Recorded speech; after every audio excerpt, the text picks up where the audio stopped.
Graça e paz, igreja. Bendito seja o nome do Senhor, por mais esse culto de doutrina que Ele nos permite realizar. De fato, irmãos, tem sido muito proveitoso estudar junto com vocês o Evangelho de Mateus. Sabemos que o nosso sonho é não só estudar o Evangelho de Mateus, mas os 3 evangelhos sinóticos, né? Marcos e Lucas serão os próximos livros que nós estudaremos, se Deus assim o permitir, irmãos. Mas hoje nós estamos iniciando um novo capítulo do Evangelho de Mateus. Vamos iniciar hoje o capítulo 21 desse Evangelho.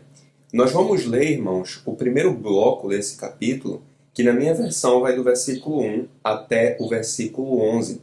E o título desse bloco é A Entrada Triunfal de Jesus em Jerusalém. E os 4 evangelhos registram, né, esse fato, esse episódio na vida do nosso Senhor Jesus Cristo. Além dos sinóticos, o evangelista João, ele também foi ali e contou, né, esse relato.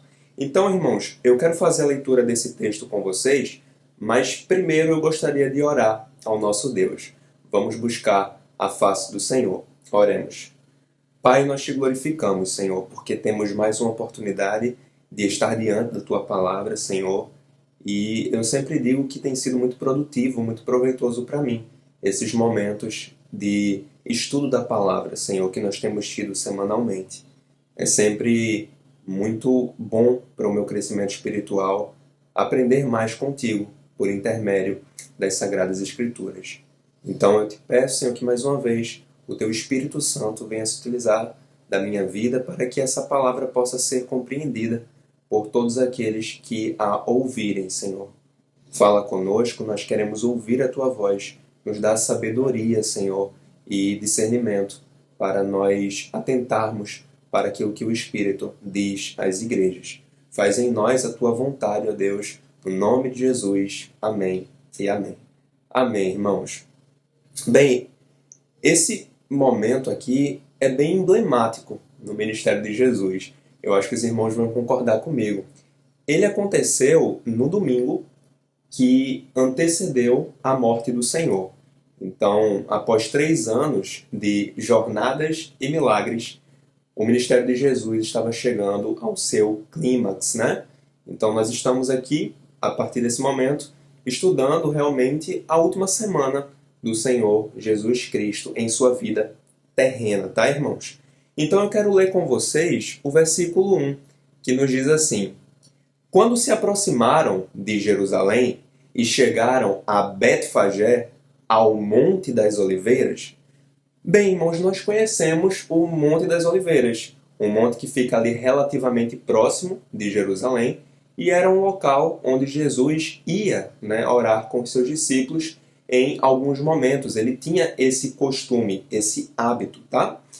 Agora, Betfagé, segundo a tradição, era uma aldeia que ficava ali, no Monte das Oliveiras, a cerca de 2 quilômetros de Jerusalém, tá, irmãos?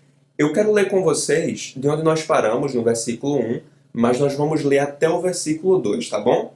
Enviou Jesus 2 discípulos, dizendo-lhes: Ide à aldeia que aí está diante de vós, e logo achareis presa uma jumenta, e com ela um jumentinho.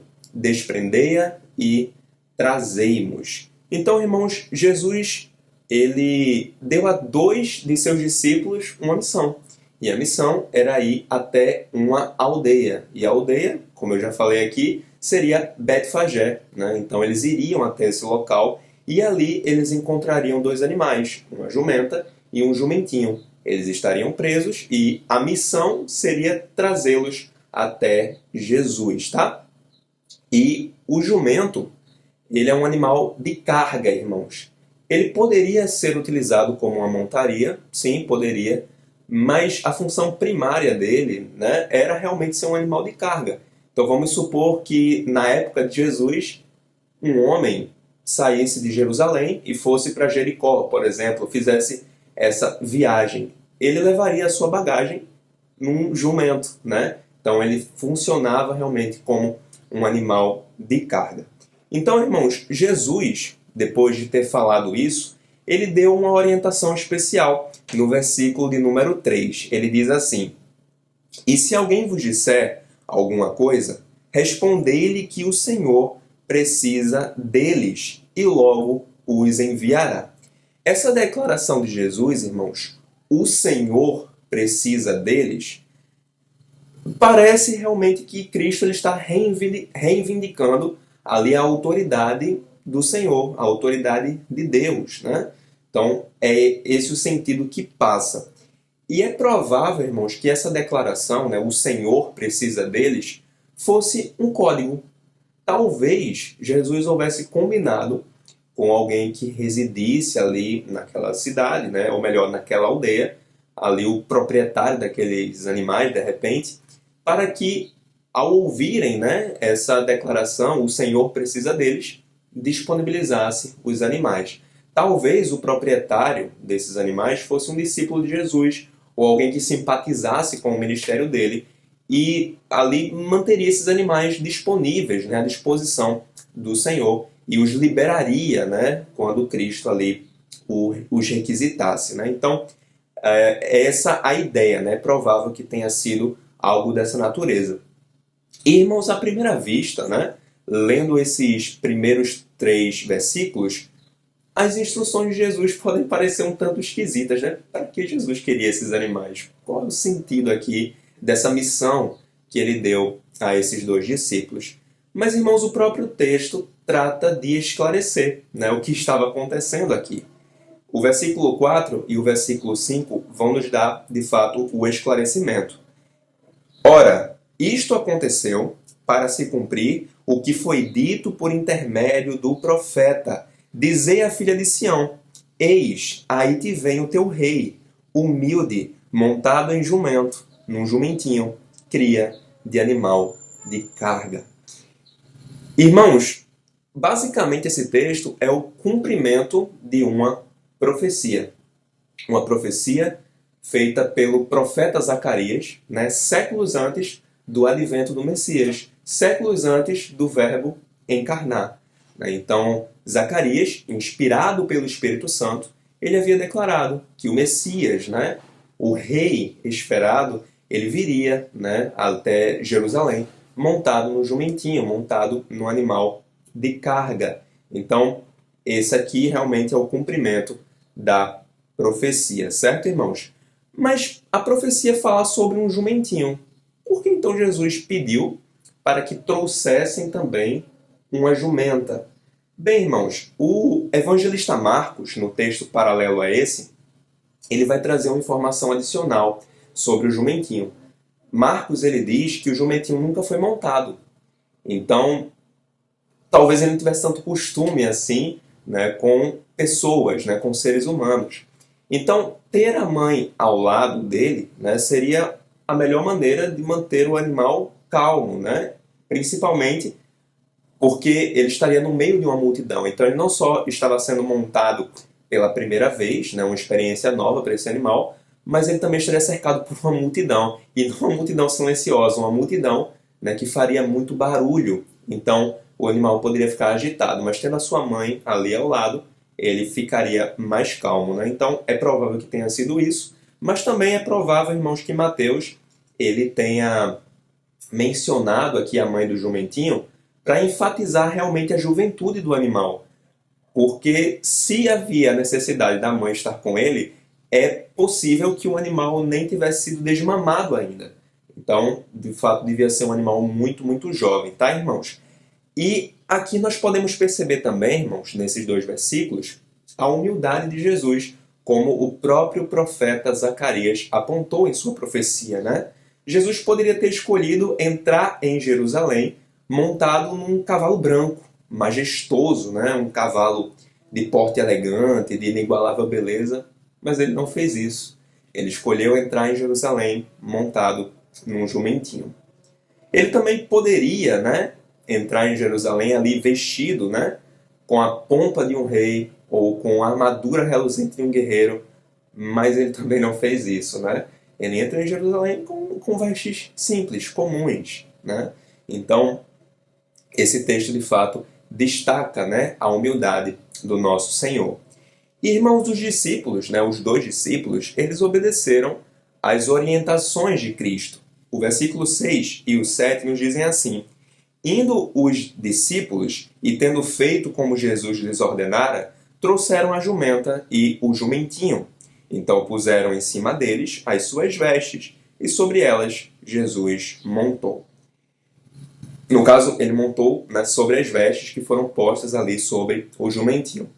Mas, irmãos, qual seria o simbolismo das vestes? Por que os discípulos fizeram isso? Bem, naquela cultura, né, naquela época, se despojar das vestes era um gesto de submissão ao rei, entendem? Então, acontecia ali dos súditos, né, lançarem as suas vestes para serem pisadas pelo rei. Então, era uma forma de atribuir honra real a alguém que foi alçado a essa posição de rei, entendem? Então, um exemplo bíblico é 2 Crônicas, capítulo 9, versículo 13. Lá é descrito que o rei Jeú, né, ele foi ungido ali, né, rei sobre o reino do norte, sobre o reino de Israel, e ali, irmãos, algumas pessoas que estavam próximas a ele tiraram as suas túnicas e colocaram ali nos degraus para que ele pisasse, né, de fato, sobre essas túnicas. Então, era uma forma de atribuir honra ao rei, né, de se despojar das suas vestes. E nesse episódio aqui, nós podemos dizer que o ato partiu dos discípulos, né? Os discípulos que colocaram primeiro as suas vestes sobre o jumentinho. Mas esse ato ele foi replicado, irmão. Se nós lermos o versículo 8, vamos perceber isso. E a maior parte da multidão estendeu as suas vestes pelo caminho, e outros cortavam ramos de árvores, espalhando-os pela estrada. Certo? E qual seria o simbolismo dos ramos? Bem, irmãos, os ramos, eles simbolizariam aqui o nacionalismo judaico, né? Isso porque os ramos, eles eram muito presentes ali, né, naquela época, naquela cultura judaica. Então, esses ramos, eles ali decoravam as sinagogas, por exemplo. Eles eram gravados em moedas. E, além disso, haviam duas festas judaicas que tinham muito forte a presença dos ramos, a festa dos tabernáculos e a festa da dedicação. Então, basicamente seria isso, era isso que os ramos eles representavam.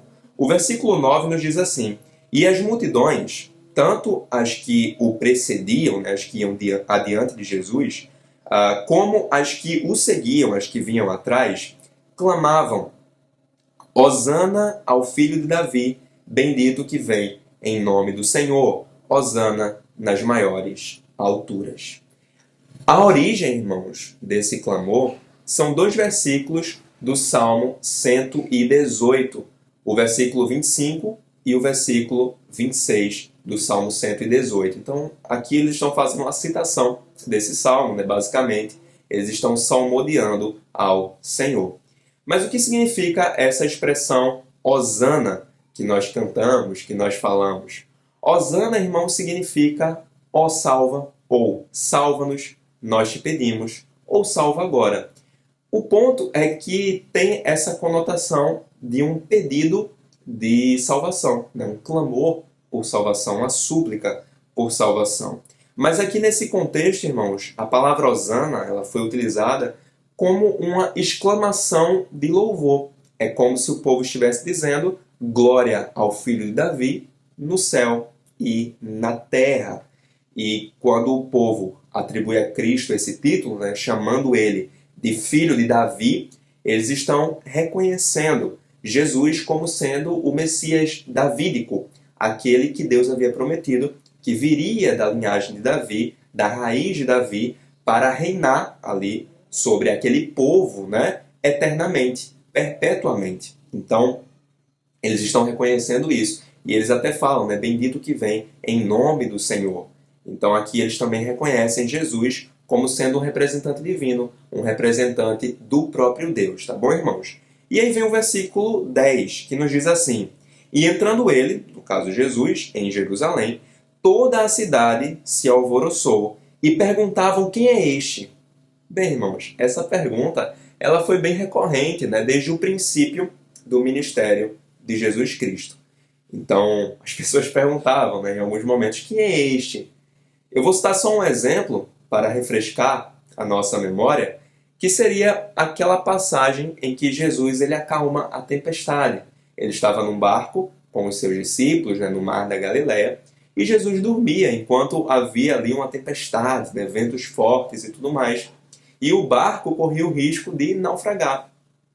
E o que aconteceu, irmãos, foi que quando os discípulos acordaram ali Jesus Cristo, é dito que ele acalmou os ventos e o mar. Né? Ele acalmou. E o que foi que os discípulos fizeram? Em Mateus 8:27 diz: E aqueles homens, os discípulos, ficaram admirados, dizendo: Quem é este que até os ventos e o mar lhe obedecem? Então aqui só um exemplo, mas tem outros exemplos, né? Das pessoas perguntando sobre Jesus: Quem é este, né? Então, foi uma pergunta assim bem recorrente no ministério de Jesus. E podemos dizer que houve uma resposta aqui. No versículo 11, nós vamos ver o seguinte: E as multidões clamavam: Este é o profeta Jesus de Nazaré, da Galileia. Então podemos dizer, irmãos, que no fim de sua trajetória, muitos ainda não compreendiam a verdadeira natureza de Cristo, porque ele sempre foi mais do que um profeta. Se o mestre declarou sobre João Batista, dizendo que ele foi muito mais do que um profeta, o que dizer do próprio Jesus, não é, irmãos? Então, aparentemente, apenas alguns dos seus discípulos reconheciam verdadeiramente a natureza de Cristo, né? A verdadeira natureza do Senhor. Um exemplo seria Pedro, que disse sobre Jesus, em Mateus 16:16, Tu és o Cristo, o Filho do Deus vivo. Como eu disse, irmãos, é um momento muito emblemático do ministério de Jesus, é um momento muito lindo, né? É até prazeroso imaginar essa cena, né? Mas vamos ver algumas aplicações que nós podemos aprender com esse texto. A primeira aplicação que eu aprendo aqui, irmãos, é que muitos ainda interpretam errado quem Jesus é. Sim, irmãos, podemos dizer que nessa altura do campeonato ainda haviam muitos judeus que não tinham a visão correta sobre quem era Jesus. Infelizmente, irmãos, é assim até hoje, né? Existem muitos ímpios que podem até concordar, podem até dizer, Jesus foi um homem importante, podem dizer, ele foi um grande homem, ou o maior homem que já caminhou sobre a face da terra. Mas, irmãos, estes que declaram isso não honram da maneira que ele, e somente ele, é digno de ser honrado, né? As palavras de Pedro, elas não poderiam estar mais corretas. Ele é o Filho do Deus vivo. A segunda aplicação que eu aprendo com esse texto é que muitos ainda só honram Jesus com os lábios. O próprio Cristo, o próprio Jesus, ele afirmou em Mateus 15:8, Este povo me honra com os lábios, mas o seu coração está longe de mim. Então, irmãos, nesse caso, era sim verdade, porque aqui nós vemos, né, uma multidão que se despojou das próprias vestes, uma multidão que ali reconheceu o Senhor como sendo o filho de Davi, né, como sendo aquele que veio em nome do Senhor. Uma multidão que clamava Hosana, né, que ali honrava Jesus com as vestes, com os ramos, mas em poucos dias, irmãos, em menos de uma semana, algumas dessas pessoas estariam pedindo, né, pela crucificação de Jesus, como nós sabemos. A mesma coisa é hoje, irmãos. Existem ímpios que bendizem Jesus com os lábios, que falam coisas boas sobre ele, mas têm um coração distante do Senhor. A terceira e última aplicação é a seguinte: muitos ainda não atentam para as profecias. Sim, irmãos, como nós vimos, esse texto ele é o cumprimento de uma profecia. Zacarias profetizou séculos antes desse episódio acontecer e o povo não atentou para isso. A maioria das pessoas ali presentes não atentaram para isso. Até mesmo os discípulos de Jesus, eles só compreenderam o que aconteceu após a ressurreição de Cristo. Isso é descrito pelo evangelista João, no texto paralelo a esse, em João 12:16, está escrito: Seus discípulos, a princípio, não compreenderam isso. Mas quando Jesus foi glorificado, então eles se lembraram de que essas coisas estavam escritas a respeito dele e também de que tinham feito isso com ele. E, irmãos, todas as profecias que apontavam para o Messias foram cumpridas na pessoa de Jesus. E muitos judeus, irmãos, eles não enxergaram isso na época. E, infelizmente, é assim até hoje, irmãos. A Bíblia, ela está disponível, né? Eu posso dizer, para a maioria de nós. Porque ainda existem países onde a Bíblia não pode circular livremente, nós sabemos, né? Países onde o Evangelho, onde o cristianismo, ele é perseguido. Então as pessoas não podem ter a sua própria Bíblia, não podem lê-la livremente. Mas para a maioria de nós, para a maioria das pessoas do mundo, a Bíblia está disponível, é o livro mais vendido do planeta. E a Bíblia, ela testifica sobre quem Jesus é.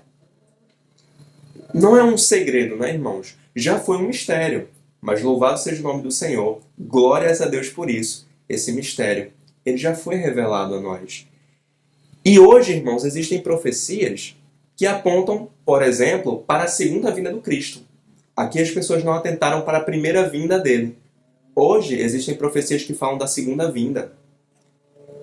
E as pessoas estão dispersas. As pessoas não atentam para o cumprimento das profecias da volta de Jesus Cristo. E aqui eu quero citar um exemplo, tá, irmãos? Para nós finalizarmos, que se encontra em 2 Tessalonicenses, capítulo 1, do versículo 7 até o 10.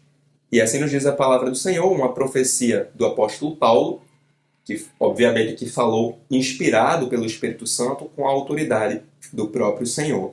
Então, a palavra diz assim: quando do céu se manifestar o Senhor Jesus com os anjos do seu poder, em chama de fogo, tomando vingança contra os que não conhecem a Deus e contra os que não obedecem ao Evangelho de nosso Senhor Jesus, estes sofrerão penalidade de eterna destruição, banidos da face do Senhor e da glória do seu poder, quando ele vier naquele dia, para ser glorificado nos seus santos e ser admirado em todos os que creram. Amém, irmãos. Então eu quero só recapitular com vocês as 3 aplicações que nós vimos, bem rapidamente.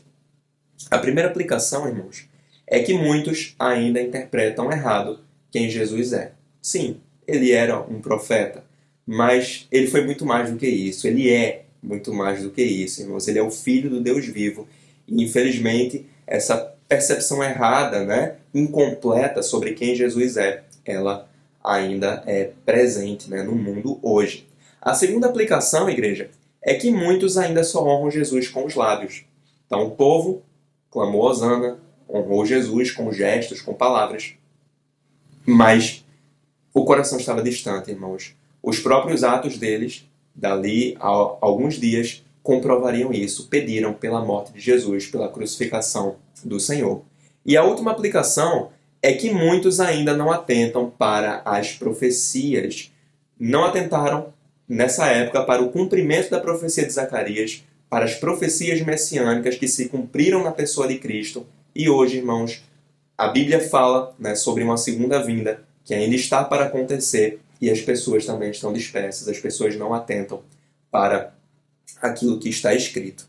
Então, irmãos, basicamente seria isso. Meu desejo é que o Senhor aplique em nós a sua palavra e que nós não venhamos a cometer esses erros, né, que aquele povo, a maioria daquele povo ali veio então a cometer, mas que estejamos atentos, né, nesses 3 pontos para a glória do nosso Deus. Então, irmãos, que Deus nos abençoe, que Ele aplique em nós a sua palavra. Paz.